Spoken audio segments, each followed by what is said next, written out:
Mains answer writing हमारे exam के preparation का बहुत ही जरूरी पार्ट है और उसमें अगर हम GS3 का पेपर देखें HPS एग्जाम का तो उसमें कई सारे क्वेश्चंस काफी डायनामिक आ जाते हैं।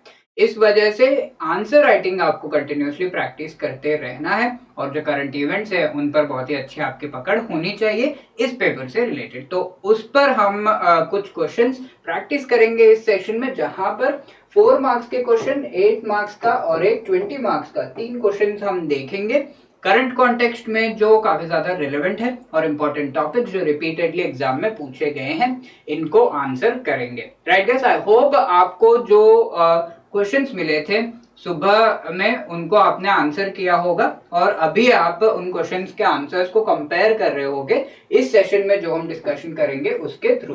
तो सबसे पहला क्वेश्चन देखते हैं। ये पहला क्वेश्चन है related to the topic applications of space technology, natural resources development and communication. ये जो टॉपिक है हमारा GS3 का, ये है यूनिट 2 सब यूनिट 1 का टॉपिक। इसमें से ये क्वेश्चन पूछा गया है जो कि एक्चुअली प्रीवियस ईयर क्वेश्चन है, HPS 2019 में ये पूछा गया था, जहां पर discuss 4 applications of space technology for disaster management in India. ठीक है, तो ये चीज पूछी गई है।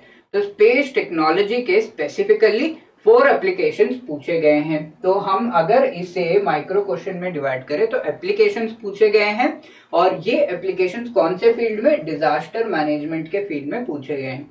तो आपको नॉलेज 2 चीजों की यहाँ पर होनी चाहिए। सबसे पहले तो स्पेस टेक्नोलॉजी की, दूसरा डिजास्टर मैनेजमेंट में होता क्या है उसकी भी। तो इसका जो है प्रिपरेशन आपको पहले से करना होगा इस तरह के क्वेश्चंस का, ताकि आप एग्जाम में इसे आराम से आंसर कर पाओ और ये हमारे सिलेबस का इंपॉर्टेंट पार्ट है। यहाँ देखिए एप्लीकेशंस बताने हैं।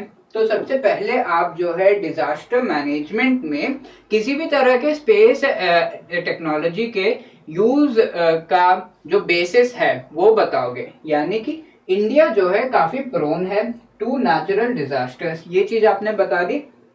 क्योंकि इंडिया में काफी सारे नेचुरल डिजास्टर्स होते हैं, हमें ये समझना है कि इन नेचुरल डिजास्टर का रिस्क कहां कहां पर है, किस तरीके के स्टेप्स हमें लेने होते हैं और किस तरीके की प्रिपरेशन हमें रखनी है, या फिर एक डिजास्टर होने के बाद हमें क्या एनालिसिस करना है ताकि आगे अगर ऐसा कुछ होता है तो हम बहुत ही अच्छे से प्रिपेयर्ड रहें। तो उसके बारे में आप लिखोगे यहाँ पर India is prone to many natural disasters और इन नेचुरल डिजास्टर्स का रिस्क कितना है।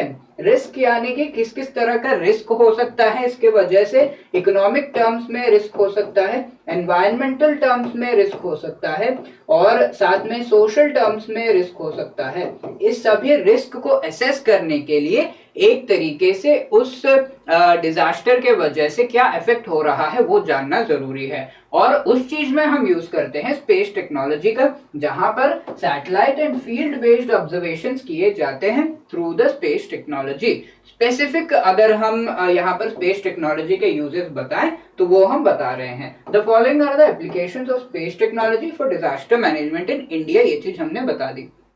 पहली चीज क्या होनी चाहिए, सबसे पहले तो हमें प्रिपेयर्ड होना है। ठीक है, प्रिपेयर्ड रहना है। अगर इस तरीके का डिजास्टर आता है तो किस तरीके के स्टेप्स लिए जाने चाहिए वो प्रिपेयर्डनेस होनी चाहिए। या फिर ऐसा डिजास्टर अगर आता है तो उसका इफेक्ट बहुत ज्यादा ना हो इकोनॉमिक टर्म्स में, सोशल टर्म्स में, एनवायरमेंटल टर्म्स में, वो चीज से रिलेटेड प्रिपरेशन हमें करनी है। तो सबसे पहला पॉइंट हमारा बनेगा preparedness. Satellites provide synoptic observations, natural disaster से रिलेटेड जो ऑब्जर्वेशंस वो प्रोवाइड करते हैं, जो डेटा वो प्रोवाइड करते हैं, उसके बेसिस पर हम प्रिपेयर हो सकते हैं। राइट, तो वो चीज हम बता रहे हैं यहाँ पर कि सैटेलाइट्स इनसे रिलेटेड इंफॉर्मेशन प्रोवाइड करते हैं। फॉर एग्जांपल एक साइक्लोन हो गया, वो किस तरीके से मूव कर रहा है, सुनामी है, वाटर किस तरीके से मूव कर रहा है, वो सैटेलाइट इमेजिंग के थ्रू हमें समझ में आता है। और सैटेलाइट इमेजिंग के थ्रू कई बार अर्थक्वेक्स की वजह से अगर कुछ डिफरेंसेस होते हैं वो भी हमें पता चलता है और सैटेलाइट इमेजिंग के वजह से ही हमें जो सेंटर्स हैं अर्थक्वेक्स के जो जिसकी वजह से सुनामी आ सकती है वो चीज भी हमें पता चली है। तो इस तरीके से इन चीजों के बारे में पता करके हम प्रिपेयर हो सकते हैं पहले से कि अगर यहाँ से अर्थक्वेक हुआ, सुनामी आता है वहां से और वो इंडिया की तरफ आगे बढ़ता है तो उसका इफेक्ट कैसा होगा, हमें क्या करना होगा, उससे रिलेटेड हम टेक्नोलॉजी जो है अपनी अपग्रेड करेंगे और प्रिपेयर्ड रहेंगे। तो प्रिपेयर्डनेस। दूसरा है अर्ली वार्निंग। अगर ऐसा सिचुएशन हो रहा है कि एक सुनामी वेव जो है वो आ रही है इंडिया की तरफ, तो स्पेस टेक्नोलॉजी का यूज करके कितने स्पीड से आ रही है, कितना समय हमारे पास है और कितना समय हमें लगेगा इस इतने बड़े एरिया में इवैक्यूएशन कराने के लिए, ताकि इस सुनामी से वो बच पाए।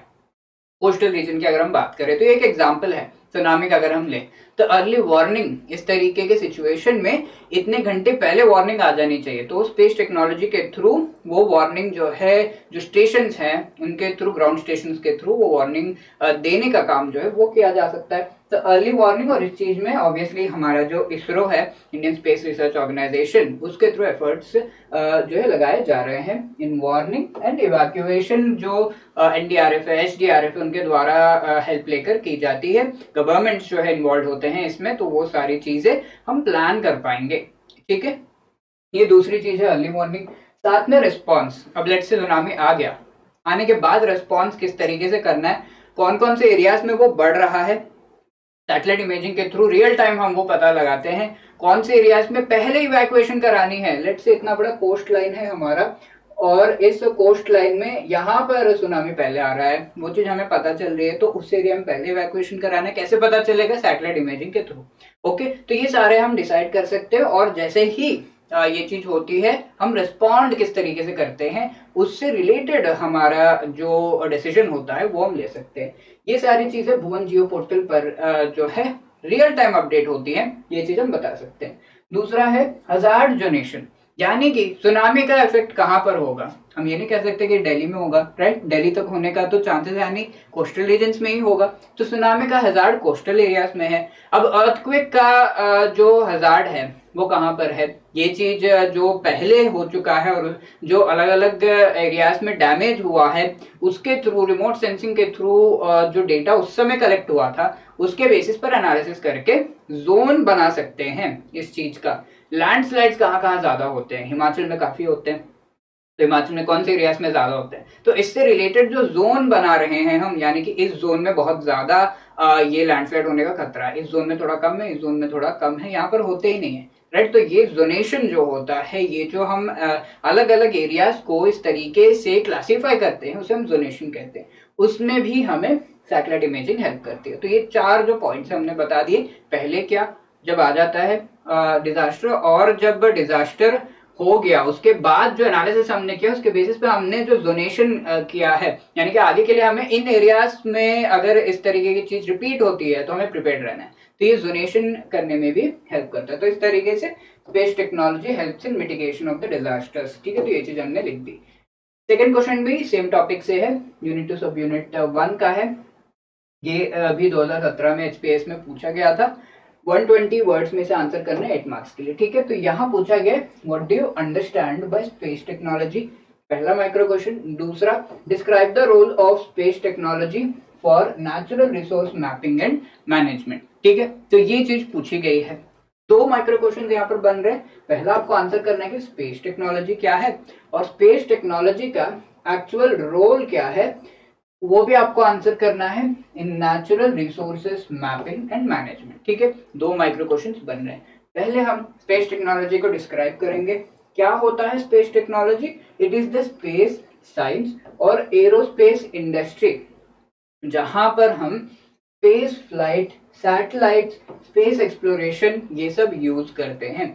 ये सब किस तरीके के, कौन से इक्विपमेंट से? स्पेस क्राफ्ट हम यूज करते हैं, सैटेलाइट्स, स्पेस स्टेशन हम यूज करते हैं, सपोर्ट इंफ्रास्ट्रक्चर जो ग्राउंड बेस्ड इंफ्रास्ट्रक्चर है वो हम यूज करते हैं। ये पूरा मिलाकर स्पेस टेक्नोलॉजी बनता है। अब ये स्पेस टेक्नोलॉजी और ये इक्विपमेंट जो है उसके कई सारे एप्लीकेशंस है, जिनमें से एक इंपॉर्टेंट एप्लीकेशन है natural resource management, also environmental monitoring. इस तरीके से सेकेंड पार्ट से हमने पहले पार्ट को लिंक कर दिया कि स्पेस टेक्नोलॉजी तो ये है, इसके एप्लीकेशन ये है, राइट। इसके साथ remote sensing, remotely sensed data तो स्पेस टेक्नोलॉजी के कई सारे जो फील्ड्स हैं उनमें से एक फील्ड है रिमोट सेंसिंग। रिमोट सेंसिंग यानी कि लेट्स से ये हमारा अर्थ है और अर्थ पर बहुत ही पास से एक सैटेलाइट नजर रख रहा है और ये सैटेलाइट जो एरिया है, किसी एक एरिया लेट्स से इंडिया का एरिया है, उससे रिलेटेड इंफॉर्मेशन निकाल रहा है। तो हमेशा ही इंडिया के ऊपर ये सैटेलाइट रहेगा, जैसे जैसे वो जो है अर्थ घूमते जाएगा, सैटेलाइट इज ऑल्सो मूविंग और इंडिया के ऊपर नजर रख रहा है। रिमोट यानी कि थोड़ा सा दूर रह के सेंस कर रहा है इंडिया के अलग अलग जो पैरामीटर्स है उससे रिलेटेड। ठीक है, तो इसे रिमोट सेंसिंग कहते हैं। रिमोट सेंसिंग जो है रिसोर्सेस मैनेजमेंट में हेल्प करता है। रिसोर्सेस फॉर एग्जांपल जो क्रॉप्स है, ठीक है, इंडिया में कहाँ कहाँ पर किस तरीके के क्रॉप्स ग्रो किए जा रहे हैं, लैंड है, कहाँ कहाँ पर वेस्ट हो रहा है लैंड, कहाँ कहाँ पर डेजर्टिफिकेशन हो रहा है, वो सब ये सैटेलाइट असेस कर सकते हैं। तो इसमें स्पेस टेक्नोलॉजी हमने एक्सप्लेन कर दिया, हमने सेकंड पार्ट से लिंक कर दिया, ये कह के कि इसके एप्लीकेशन से।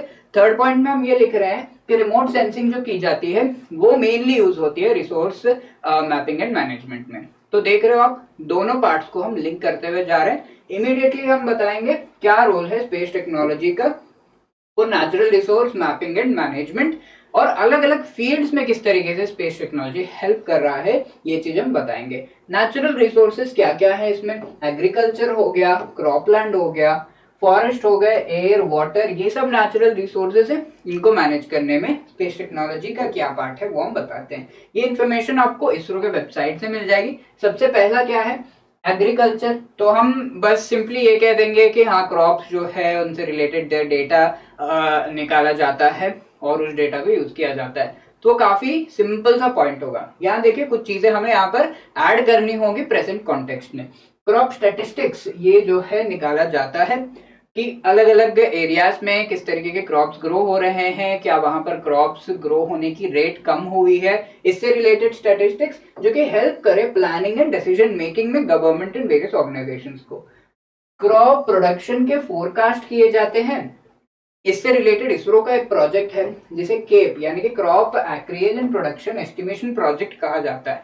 इस प्रोजेक्ट के तहत क्रॉप्स जो है उससे रिलेटेड फोरकास्ट किए जाते हैं कि कितना क्रॉप प्रोड्यूस होगा। आप देख सकते हैं इकोनॉमिक सर्वे वगैरह में इस साल इतना प्रोड्यूस होगा, ये हम बताते हैं। तो वो कितना एरिया, एक्रिएज यानी कि कितना एरिया में क्रॉप जो है वो ग्रो किया गया है और प्रोडक्शन उस एरिया में किस तरीके की हो रही है। एक एरिया में लेट्स से 100% एफिशिएंसी से ग्रो हो रहा है, दूसरे एरिया में ओनली 80% एफिशिएंसी से जो है क्रॉप्स ग्रो होंगे। तो ये सारे कैलकुलेशंस करके फोरकास्ट किया जाता है कि आगे क्या क्रॉप प्रोडक्शन होगा। तो उसमें हेल्प करता है इसरो। और इसमें Mahalanobis national crop forecast centre जो कि इसरो को जो है डेटा प्रोवाइड करता है, इससे रिलेटेड वो इन्वॉल्व है। इसके साथ में इसके एप्लीकेशन भी हम आगे बता रहे हैं कि national level assessment of horticultural crops इसमें होता है। इससे रिलेटेड चमन प्रोजेक्ट जो है उसके बारे में भी आप बता सकते हो हॉर्टिकल्चर से रिलेटेड। और ड्रॉट असेसमेंट यानी कि अलग अलग एरियाज में लैंड डिग्रेडेशन की वजह से ड्रॉट होने के चांसेस क्या है वो भी जो है असेस किया जाता है। फॉरेस्ट एंड एनवायरनमेंट जहां पर बायोडाइवर्सिटी को कैरेक्टराइज किया जाता है कि अलग अलग रीजन्स में किस तरीके के प्लांट्स, किस तरीके के एनिमल्स वो ग्रो हो सकते हैं। Wetlands, forest and biomass, land degradation and desertification process से रिलेटेड इंफॉर्मेशन। तो recently land degradation and desertification का एटलास जो है वो रिलीज किया गया इसरो के द्वारा। तो ये भी आप पॉइंट ऐड कर सकते हो। तो यहाँ पर आप देख रहे हो कि बेसिक जो कॉन्सेप्ट है वो बता रहे हैं हम, साथ में जो उससे रिलेटेड हमने एफर्ट्स लगाए हैं इसरो के थ्रू वो भी हम बता रहे हैं थ्रू डिफरेंट प्रोजेक्ट्स और जो सेंटर्स इन्वॉल्व है इस चीज में। तो वो बताना इन्फॉर्मेशन बहुत ज्यादा इंपॉर्टेंट है। कैसे बता पाओगे अगर आप पहले से प्रिपेयर करके जा रहे हो, कहाँ से करना है, इसरो की वेबसाइट पर पूरा आपको अवेलेबल है, ठीक है। या फिर इन सेशंस में सारी चीजें आपको अच्छे से प्रिपेयर कराई जाती है। इस तरीके से आंसर के थ्रू आप जो है इससे इन पॉइंट्स को लिख सकते हो directly in the exam. Coral इससे रिलेटेड भी जो है इंफॉर्मेशन निकाली जाती है और उनको कंजर्व किया जाता है। लैंड यूज, लैंड कवर, इससे रिलेटेड भी इंफॉर्मेशन जो है निकाली जाती है रिसोर्स सैट सीरीज के जो सैटेलाइट है उनके थ्रू। जियोमॉर्फोलॉजी और मिनरल एक्सप्लोरेशन में कई सारे मिनिस्ट्रीज इन्वॉल्व हैं, इनके बारे में बताओगे। और नेशनल मिनरल डेवलपमेंट कॉर्पोरेशन को भी हेल्प किया जाता है डायमंड हो गया, आयरन डिपॉजिट से रिलेटेड इंफॉर्मेशन प्रोवाइड करने में। रिसेंटली यूरेनियम से रिलेटेड इंफॉर्मेशन जो है काफी इंपॉर्टेंट हो गई है। इसी तरीके से रेयर अर्थ मेटल्स हो गए, इनसे रिलेटेड इंफॉर्मेशन जो हमें ओशंस में मिल रहे हैं वो काफी इंपॉर्टेंट हो गए। तो इसमें भी space technology and satellite imaging help करता है। वाटर रिसोर्सेज जहाँ पर सरफेस वाटर हो गया, ग्राउंड वाटर हो गया, इससे रिलेटेड प्लानिंग और डिसीजन मेकिंग में ये जो important role space technology play करता है। ओशन बायोटा और मेनली फाइटोप्लैंक्टन, और उसमें जो क्लोरोफिल का लेवल है उसके थ्रू फाइटोप्लैंक्टन जो कि बेस होते हैं फूड चेन का मैराइन इकोसिस्टम्स में जो हम जानते हैं, तो इनका अलग अलग ओशन एरियाज जो इंडिया के अंडर आते हैं वहां पर किस तरीके का इनका डाइवर्सिटी है वो भी असेस किया जाता है। साथ में वेदर एंड क्लाइमेट में भी हेल्प किया जाता है। जैसा कि हम जानते हैं सुनामी और साइक्लोन्स हो गए, ये किस तरीके से आ रहे हैं उससे रिलेटेड इंफॉर्मेशन प्रोवाइड करने में। तो ऐसा हम बताएंगे। डिमेंस एप्लीकेशन है इसके natural resource mapping and management में, ये चीज हमने बता दी। Finally benefits of Gaganyaan programme, तो ये भी सेम जो है important mission and programmes of department of space and ISRO, ये जो टॉपिक है यूनिट 2 सब यूनिट 1 का है, उसमें से ही ये क्वेश्चन पूछा गया है। एग्जाम पॉइंट ऑफ व्यू से काफी इंपॉर्टेंट ये क्वेश्चन हो सकता है। गगनयान प्रोग्राम का ऑब्जेक्टिव्स एंड बेनिफिट्स, तो 2 पार्ट है यहाँ पर, एक्चुअली 3 पार्ट है। पहले तो आप गगनयान प्रोग्राम के बारे में बताओगे, दूसरा ऑब्जेक्टिव, तीसरा बेनिफिट्स, ये बताओगे। ठीक है, गगनयान प्रोग्राम के बारे में सबसे पहले आपने बता दिया कि इट एनविसाजेस अंडरटेकिंग, मेन क्या है गगनयान प्रोग्राम में, ह्यूमन स्पेस फ्लाइट कराया जा रहा है। कहां पर? लो अर्थ ऑर्बिट में। ठीक है, ये टेक्निकल टर्म्स आपको डेफिनेटली यूज करने हैं जब आप लिख रहे हो। वो कितने समय के लिए? शॉर्ट टर्म के लिए ये जो है कराया जा रहा है, जिससे इंडिया की कैपेबिलिटी के बारे में पता चलेगा।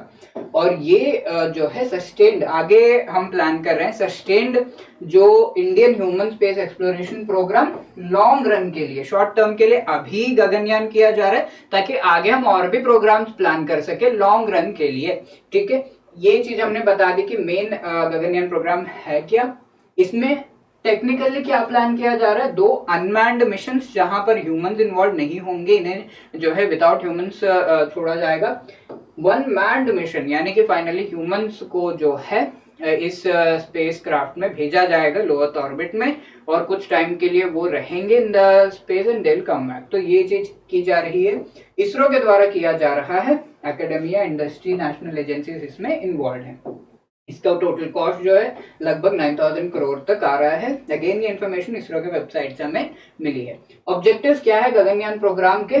डेमोन्स्ट्रेशन ऑफ इंडिजिनस कैपेबिलिटी, कि इस तरीके से हम ह्यूमंस को भेज सकते हैं। आज तक हमने नहीं किया है, इसरो ने नहीं किया, इंडिया ने नहीं किया है। ह्यूमंस को इस तरीके से हम भेज सकते हैं, ये कैपेबिलिटी को जो है दिखाने के लिए in front of the world ये किया जा रहा है। टेक्नोलॉजी डेमोन्स्ट्रेशन, इसके लिए जो टेक्नोलॉजी इंफ्रास्ट्रक्चर चाहिए वो भी हम बना सकते हैं, ये चीज भी डिस्प्ले किया जा रहा है। साथ में कोऑपरेट हम कर रहे हैं with the Russian space agency Roscosmos इसमें, तो इंटरनेशनल कोऑपरेशन भी बढ़ेगा। अगर हम ये कैपेबिलिटी दिखाएंगे तो हो सकता है कि इंटरनेशनल स्पेस स्टेशन में भी हमारे एस्ट्रोनॉट्स, हमने जो लॉन्च किया है, हम भी कंट्रीब्यूट कर सकते हैं इन इंटरनेशनल स्पेस स्टेशन, या फिर इंडिया खुद अपना स्पेस स्टेशन जो है एस्टैब्लिश करे, तो ये चीज हो सकती है। और इंटरनेशनली हम इस चीज में कोलैबोरेट और भी कर सकते हैं। तो ये हमारे ऑब्जेक्टिव्स हैं। ऑब्वियसली उसी ऑब्जेक्टिव से हमारे बेनिफिट्स भी स्टेम करेंगे, और हम ये कह रहे हैं कि human and robotic programme solar system and beyond भेजने से रिलेटेड हमारी कैपेबिलिटी बढ़ेगी। Human space exploration, scientific exploration में ये चीज हेल्प कर रही है। ग्लोबल स्पेस स्टेशन डेवलपमेंट, यानी कि जो हमारे इंटरनेशनल स्पेस स्टेशन उसके डेवलपमेंट में हम जो है एक अच्छा रोल प्ले कर सकते हैं। एकेडमिया और हमारा जो इंडस्ट्री है उसकी पार्टनरशिप बढ़ेगी, एम्प्लॉयमेंट जनरेट होगा, और यूथ को एक्साइट करने के लिए बहुत ही बढ़िया उनका जो करियर है इस तरफ अलाइन वो करें, इसकी एंकरेजमेंट मिलेगी उन्हें, और इंटरनेशनल पार्टनरशिप्स को जो है हम एंकरेज करेंगे थ्रू दिस। ठीक है, तो ऑलमोस्ट जो है ऑब्जेक्टिव से बेनिफिट जो है वो स्टेम कर रहे हैं, उसी तरीके से हम लिखेंगे, और ये सारे इसरो के वेबसाइट में से है। ठीक है, तो उन्होंने जो दिया हुआ है वही चीजें हम यहाँ पर जो है उसको रेप्लिकेट कर रहे हैं। फाइनली हम ये लिखेंगे, दस through Gaganyaan mission Indian space capabilities जो मैन्ड मिशन है उसमें बढ़ेंगी। सक्सेसफुल अगर होगा sustained human presence in space, ये हम अचीव कर सकते हैं, और पूरे दुनिया के लिए ये एक बहुत ही अच्छी चीज होगी, जहां पर इंडिया एक तरीके से जो अपनी कैपेबिलिटी दिखाएगा, तो that will be contribution on the world space exploration efforts भी, राइट। तो ये चीज हम लिखेंगे। तो इस तरीके से आप इन क्वेश्चंस को आंसर कर सकते हैं। तो लेट मी रिमाइंड यू कि हम आपके प्रीलिम्स एग्जाम के प्रिपरेशन में बहुत ही अच्छे तरीके से, अगर आपको प्रिपरेशन करनी है, बहुत इंपॉर्टेंट पार्ट होता है मॉक टेस्ट देना। उसमें आपकी हेल्प करने के लिए प्रीलिम्स टेस्ट सीरीज लेकर आए हैं, जहां पर not just test, prelims test आपको इसके साथ में solve previous year questions, current affairs के मैगजीन हिमाचल जीके का module and live revision sessions provide किए जा रहे हैं जस्ट फॉर 800। और अगर आपको लगता है कि आपकी प्रिपरेशन उतनी अच्छी नहीं है, आपने बेसिक जो है अच्छे से पढ़े नहीं है, तो आपको सारा मटेरियल प्रोवाइड किया जा रहा है थ्रू दिस पावर पैक, जहां पर complete GS module, prelims test series हो गया, सीसैट का मॉड्यूल, स्पेशल हिमाचल जीके का मॉड्यूल और कंप्लीट करंट अफेयर्स प्रोवाइड किया जा रहा है, ताकि आपकी प्रिपरेशन एक लेवल ऊपर पहुंच जाए और कंफर्म आपका हो जाए कि आप डेफिनेटली आप प्रीलिम्स एग्जाम क्रैक करने वाले हो। राइट गाइस, तो ये था हमारा सेशन और इस तरीके से आई होप आप आंसर राइटिंग प्रैक्टिस कर रहे होंगे। आपका फीडबैक हमारे लिए बहुत ज्यादा इंपॉर्टेंट है। प्लीज कमेंट सेक्शन में आप बता सकते हो कि किस तरीके से और इन आंसर्स को लिखा जा सकता था, या फिर कोई और तरीके से अगर हमें सेशन इंप्रूव करना है, आप हमें कमेंट सेक्शन में डेफिनेटली जो भी देख रहे हैं वो बताएंगे। Right guys, thank you so much. जय हिंद।